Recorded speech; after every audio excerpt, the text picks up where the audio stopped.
So actually, before I get to the nice graphical effects, let's do one more thing, and that's to update our shooter just a little bit.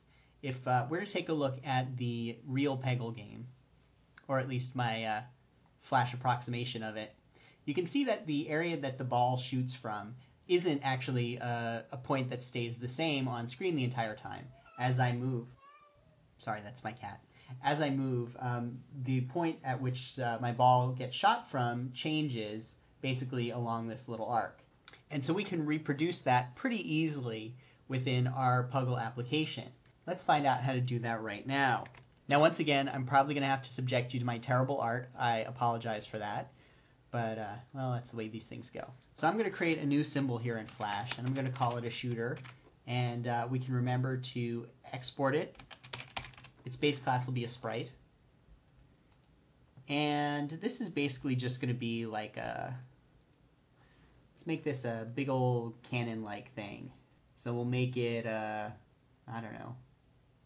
How about this kind of lavender color with a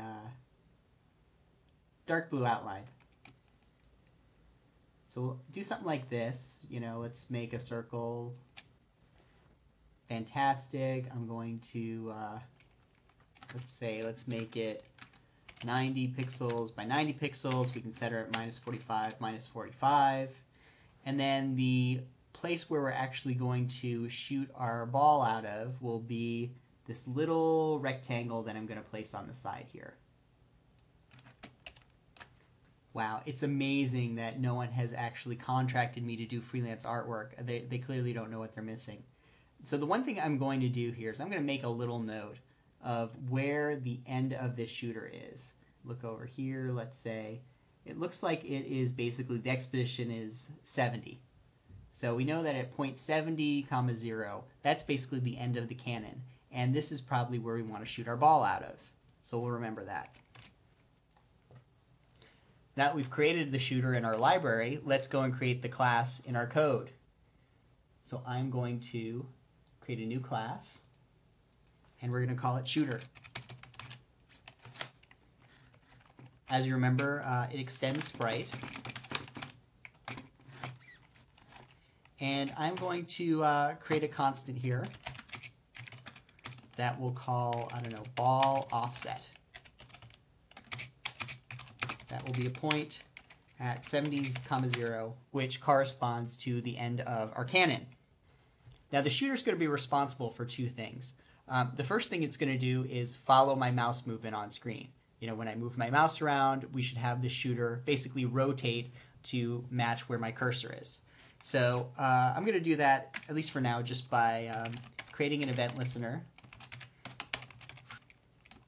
for enter frame, and we'll have it call a function like align to mouse. Boy, that's an awful lot of pop-up hints. All right, there we go.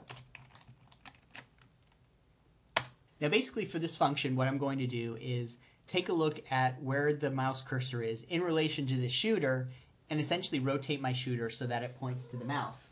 Now, there are lots of ways to do this, I imagine, and I'm guessing there's probably one that's less convoluted than this, but this just happens to work, and I remember just enough trigonometry from high school to be able to get this to work. If there is a better way, I would be glad to hear it. But this is what I do. I'm going to calculate basically the mouse angle. And this is going to be a number, and it's basically going to be the angle in radians that I need to rotate this object to align to where the mouse is. And I'm going to be calculating this using the arctangent 2 function. You pass this function a y value and an x value, and it essentially gives you the angle. And so I'm going to calculate the angle by taking a look at the mouse y value on the stage and subtract from that the y coordinate of this sprite. Again, I have to be taking a look at the y coordinate of the mouse on stage rather than in relation to my shooter, because as I rotate my shooter, that angle is going to change, and I haven't figured out a way to compensate for that. Again, there's probably a very simple way of doing this using like polar coordinates that I just haven't figured out. This is just sort of a, I guess, an idiom I have used a few times, and I just happen to know it works, so I keep using it. So I'm going to take a look at the mouse X minus the X value of the shooter. And then because this is in radians, I'm just going to multiply all of this by 180 over pi. And that gives me the angle that I need to rotate to in degrees. And then all I have to do is set the rotation equal to that mouse angle. Okay, so that was probably more math than we've actually had to do so far in a game that involves physics, which is kind of surprising. But let's just make sure this works now. I'm going to go back to my Puggle application. I'm going to go all the way up to the top, and I'm going to create another member variable called, we'll call it the shooter. Now I can jump down here and say before I create my aiming line, I'm going to create my shooter. I will add the child. And I probably need to put these someplace. And actually, you know what? That launch point constant is probably a good place to start.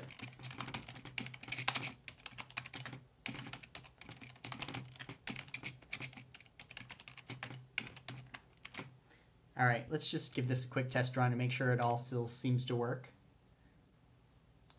All right, so that's pretty good. Actually, our shooter is tracking our mouse.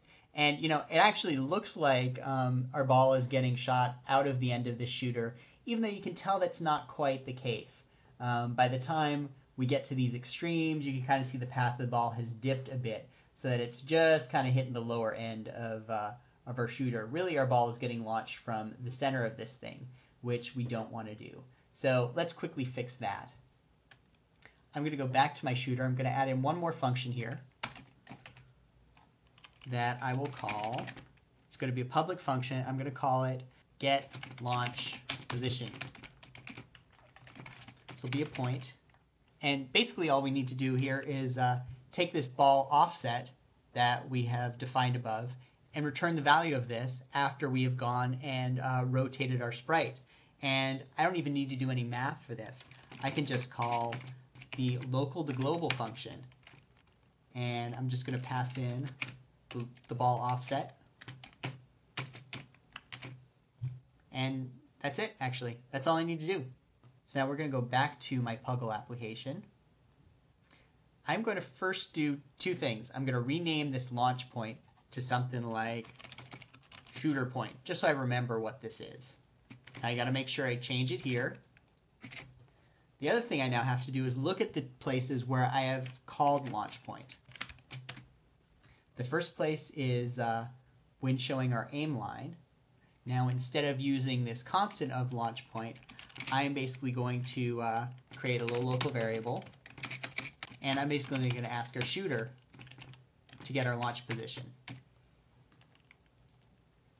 I can now drop this in these two places. And then the only other place where we need to do that is basically here in our launch ball function. So again, I'm going to create a little local variable called launch point. It's going to be our shooter's get launch position function. And I'm going to put it here and here. So maybe that went kind of fast. Let's review. Over in my shooter, I created a new public function called getLaunchPosition that said, hey, this is where the end of the cannon is now that this shooter has been rotated. And then over in my Puggle class, every place where I before had my launch position as a constant, I now created a little local variable and got my launch point from my shooter. And so now when I call this, I'm not going to get the same launch point all the time. I'm basically going to get where the edge of this cannon is in my global coordinate system. So I hope that all made sense. And so now when I run this, the difference is kind of subtle, but maybe you can see that my aim line is no longer dipping to the very bottom of my cannon when I move to the extreme left and right sides. And that indicates that my ball is getting shot out of the end of the cannon instead of the center of the cannon. And so that'll give us sort of a slightly different aiming mechanic. And so there you go. All right, so I think that's probably one of the last features I'm going to add. Now I can go back and look at what I was going to do in this lesson before I changed my mind and did things out of order, and that's to maybe put in a little tweening to make things look a little nicer. That'll be next.